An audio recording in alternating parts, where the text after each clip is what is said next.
Hello students, I am doctor Vinod Kamble. इस video में हम लोग देखने वाले हैं कि जब कंपनी डिबेंचर होल्डर्स को उनका इंटरेस्ट पेमेंट करती है तो उस समय पे किस तरीके से लेटर लिखा जाता है, उसका क्या कंटेंट होता है, वो हम लोग यहाँ पे देखने वाले हैं। नाउ बेसिकली कंपनी दो तरीके से डिबेंचर होल्डर्स को इंटरेस्ट का पेमेंट कर सकते हैं। सबसे पहले है इंटरेस्ट वारंट और दूसरा है ईसीएस, एनईएफटी या फिर ऑनलाइन आप लोग बोल सकते हो ना। पहले हम लोग समझते हैं कि इंटरेस्ट वारंट के थ्रू पेमेंट होता है, मतलब क्या होता है। तो कंपनी क्या करती है, जो भी उनके डिवेंचर होल्डर्स है उनके रजिस्टर्ड एड्रेस पे एक इंटरेस्ट वारंट मतलब ऐसा चेक होता है, वो चेक भेजा जाता है, मतलब वो चेक के जैसा ही होता है, वो उनको भेजा जाता है। और डिवेंचर होल्डर को फिर कंपनी के बैंक में जाके वो इंटरेस्ट वारंट वहां पे दिखा के अपना पैसा कलेक्ट करना होता है इंटरेस्ट का। मतलब यहाँ पे डिवेंचर होल्डर्स को कंपनी के बैंक में फिजिकली जाके अपना इंटरेस्ट जो है वो कलेक्ट करना रहता है। यहाँ पे ईसीएस या एनईएफटी में क्या होता है कि ऑनलाइन तरीके से ऑटोमेटिकली या डायरेक्टली जो डिबेंचर होल्डर है उनके अकाउंट में वो इंटरेस्ट जो है क्रेडिट हो जाता है। तो उसको ईसीएस, एनईएफटी या ऑनलाइन पेमेंट बोलते हैं। तो कुछ कंपनीज इंटरेस्ट वारंट के थ्रू पे करती है। ओके, अभी धीरे धीरे आपको पता है कि हम लोग ऑनलाइन तरीके से जा रहे हैं, तो many companies are now paying through ECS, NEFT या ऑनलाइन तरीके से। तो पहले हम लोग देखते हैं कि जब सेक्रेटरी इंटरेस्ट पे करती है तो किस तरीके से लेटर लिखती है और वो इंटरेस्ट कैसे पे किया जा रहा है इंटरेस्ट वारंट के थ्रू। सबसे पहले आपको पता है, मैंने मेरा जो पहला लेटर का वीडियो बनाया था उसमें मैंने लेटर के पार्ट्स आपको बताए थे। सबसे पहले होता है कंपनी का नाम, एड्रेस और कॉन्टैक्ट नंबर।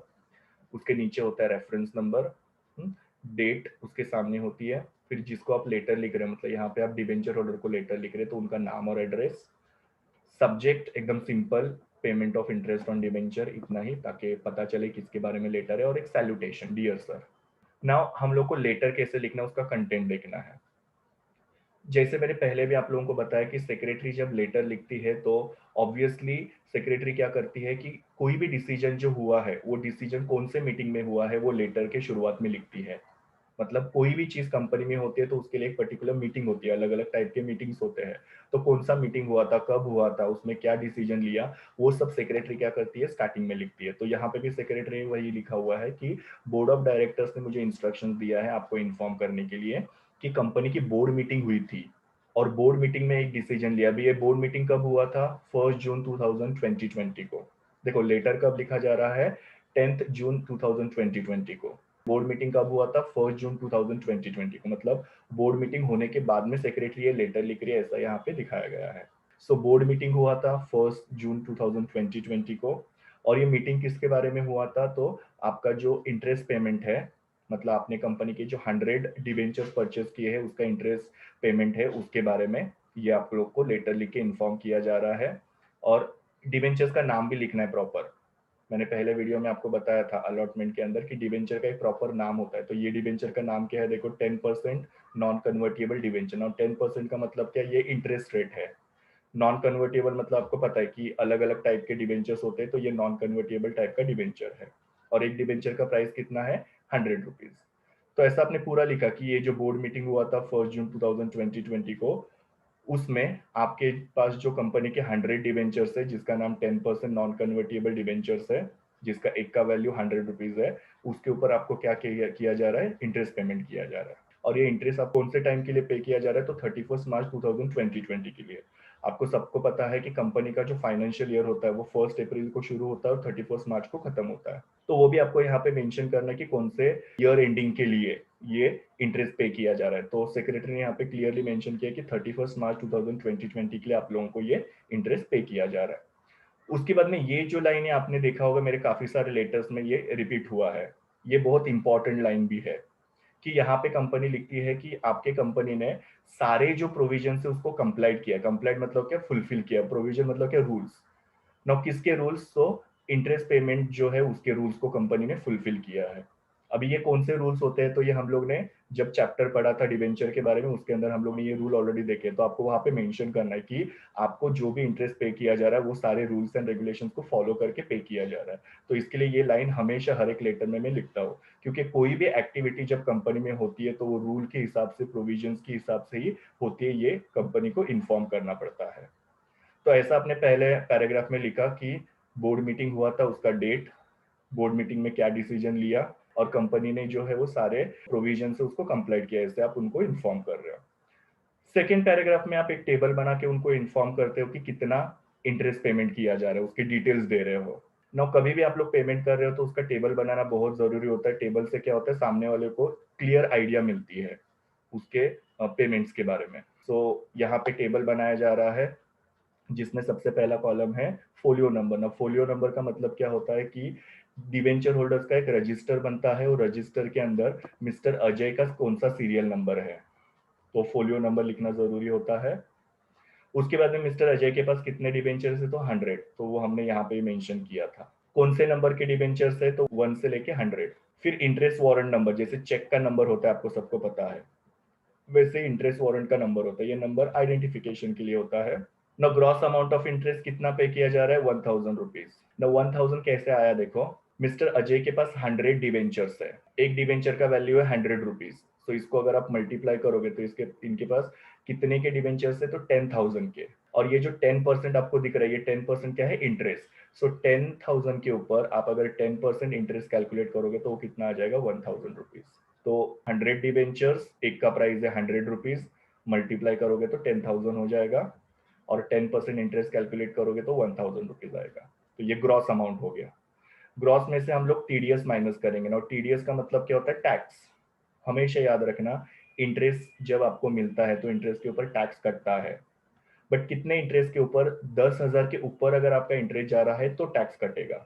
यहाँ पे इनको सिर्फ 1000 रुपीज मिल रहे, तो ऑब्वियसली यहाँ पे टैक्स कटेगा नहीं, इसके लिए मैंने नील लिखा है। तो ग्रॉस अमाउंट में से टैक्स माइनस होता है तो नेट अमाउंट आता है। तो यहाँ पे 1000 में से 0 माइनस हुआ तो कितना अमाउंट आया, नेट 1000। तो इतना मिस्टर अजय को पेमेंट मिलेगा इंटरेस्ट का, वो आपने यहाँ पे लेटर में टेबल के थ्रू बताया उसको। Now last paragraph is very important. यहाँ पे सेक्रेटरी लिखते हैं कि हमने क्या किया, आपका जो इंटरेस्ट वारंट है वो लेटर के साथ अटैच किया है। एनक्लोज मतलब क्या, अटैच किया है। और इंटरेस्ट वारंट की डिटेल्स देना भी बहुत जरूरी है। क्या क्या इंटरेस्ट वारंट की डिटेल दिए जा रहे हैं, तो इंटरेस्ट वारंट का नंबर, फिर बाद में इंटरेस्ट वारंट का डेट, कौन से बैंक का इंटरेस्ट वारंट है, ताकि वो इंटरेस्ट वारंट लेके जो डिवेंचर होल्डर है उस बैंक में जाके अपना पैसा कलेक्ट करे, और कितने अमाउंट का इंटरेस्ट वारंट है। ये सारे जो इंटरेस्ट वारंट की डिटेल्स है वो यहाँ पे मेंशन किए हुए हैं सेक्रेटरी ने। और यहाँ पे सेक्रेटरी ने ये लिखा हुआ है कि जो परफोरेटेड लाइन मतलब यहाँ पे लेटर के एंड में यहाँ पे ऐसे डॉटेड लाइन होता है, जो मैंने तुमको पहले भी बताया था। और इसके नीचे का जो पार्ट होता है वो होता है इंटरेस्ट वारंट। तो सेक्रेटरी बोलते हैं कि परफोरेटेड लाइन जो नीचे है वहां से आप क्या करो, इंटरेस्ट वारंट को डिटैच करो। डिटैच करो मतलब क्या, फाड़ो। और आगे चाहिए तो आप लोग ये भी मेंशन कर सकते हैं, you can go to the bank and you can collect your interest amount, ऐसे भी वहां पे लिखा जा सकता है। बट सेक्रेटरी यहाँ पे क्या लिखा है कि आप जो इंटरेस्ट वारंट है उसको डिटैच करो, जो परफोरेटेड लाइन से अटैच्ड है। सो इस तरीके से क्या किया जा रहा है, जब कंपनी इंटरेस्ट वारंट के थ्रू इंटरेस्ट का पेमेंट किया जाता है तो इस तरीके से लेटर लिखा जाता है। और फिर हमारे कॉमन चीजें अगेन, थैंकिंग यू, उसके नीचे यहाँ पे राइट हैंड साइड में योर्स फेथफुली, फिर कंपनी का नाम, फिर सिग्नेचर, जो सिग्नेचर कर रहा है उसका नाम और उसका डेजिग्नेशन। तो ये सब चीजें कॉमन होती है। और फिर इंक्लूजन में इंटरेस्ट वारंट अटैच किया है, जो आपने यहाँ पे उसके डिटेल्स भी लिखे, तो वो आपको ये करने। तो इस तरीके से लेटर लिखा जाता है जब कंपनी इंटरेस्ट वारंट के थ्रू डिवेंचर होल्डर को इंटरेस्ट पे करती है। जब कंपनी ईसीएस, एनईएफटी या ऑनलाइन तरीके से पेमेंट करती है तो किस तरीके से लेटर लिखा जाता है। यहाँ तक की जो चीजें हैं वो मैंने आप लोगों को ऑलरेडी बताया था कि सब लेटर में सेम ही होती है, सिर्फ सब्जेक्ट देखो कैसा है, payment of interest on debenture electronically that is through ECS and NEFT. मतलब आप जो भी लिख सकते हैं, ईसीएस से किया है तो ईसीएस, एनईएफटी से किया है तो एनईएफटी उसके थ्रू। तो ये आपने सब्जेक्ट लिखा, बाकी ये सब चीजें सेम है। फर्स्ट पैराग्राफ जो सेम है, इवन टेबल सेम है, टेबल में थोड़े से चेंजेस किए हुए हैं। देखो folio number, number of debentures, distinctive number, gross interest amount, TDS और नेट अमाउंट, ये कॉमन है। सिर्फ यहाँ पे आपको दो और कॉलम ऐड करने, एक है डेट ऑफ रेमिटेंस। रेमिटेंस मतलब कौन से तारीख को पैसा जो है ट्रांसफर किया हुआ है और कौन से बैंक अकाउंट से, तो वो डिटेल यहाँ पे आपको लिखने हैं। सो 17 अप्रैल को पैसे जो है वो ट्रांसफर किए गए हैं, ऐसा सेक्रेटरी ने लिखा बोला है। और लेटर का भी लिखा जा रहा है 30 अप्रैल को, तो 17 तारीख को ऑलरेडी पेमेंट आपके अकाउंट में ट्रांसफर कर दिया और बैंक के डिटेल्स यहाँ पे लिखे हैं। और लास्ट में ये पैराग्राफ थोड़ा चेंज हो जाएगा। ये लेटर में हमने क्या किया था, इंटरेस्ट वारंट के सारे डिटेल्स लिखे थे कि उसका नंबर क्या है, डेट क्या है, कौन से बैंक का और कितने अमाउंट का है और ब्रांच। यहाँ पे हमको क्या लिखना है कि सेक्रेटरी बोलती है कि इंटरेस्ट जो है वो आपके अकाउंट में ऑलरेडी क्रेडिट कर दिया गया है ऑनलाइन ट्रांसफर के थ्रू कंपनी के द्वारा। आप क्या करो, आपका जो ये अमाउंट है उसको आपको क्रेडिट हुआ है कि नहीं, वो आप पासबुक या स्टेटमेंट के अंदर चेक करो। बस इतने 2 लाइन लिखने हैं। क्योंकि यहाँ पे सेक्रेटरी ने ऑलरेडी बताया कि 17 तारीख को आपका पेमेंट जो है यहाँ से हम लोग ट्रांसफर किया है, तो आप क्या करो कि आपके पासबुक के अंदर या स्टेटमेंट के अंदर वेरीफाई करो कि आपको प्रॉपर क्रेडिट मिला है कि नहीं। क्रेडिट मिला है कि नहीं मतलब कि आपके अकाउंट में वो पैसा आया है कि नहीं। ये एक ही डिफरेंस है यहाँ पे, और ये 2 कॉलम का डिफरेंस है यहाँ पे। अदरवाइज ये पूरा पैराग्राफ, ये कॉलम्स यहाँ तक, ये सब सेम ही है। तो इस तरीके से आप लोग लेटर लिख सकते हो जब डिबेंचर होल्डर्स को इंटरेस्ट का पेमेंट किया जाता है ऑनलाइन थ्रू। उसके बाद में अपना थैंकिंग यू और ये जो है वो योर्स फेथफुली वगैरह कॉमन रहेगा। तो इस तरीके से आप लोग को इंटरेस्ट पेमेंट के 2 लेटर्स लिखने हैं। Thank you students. Please do like, share, comment and subscribe to my YouTube channel, and also recommend my channel to your friends. We will meet in the next video.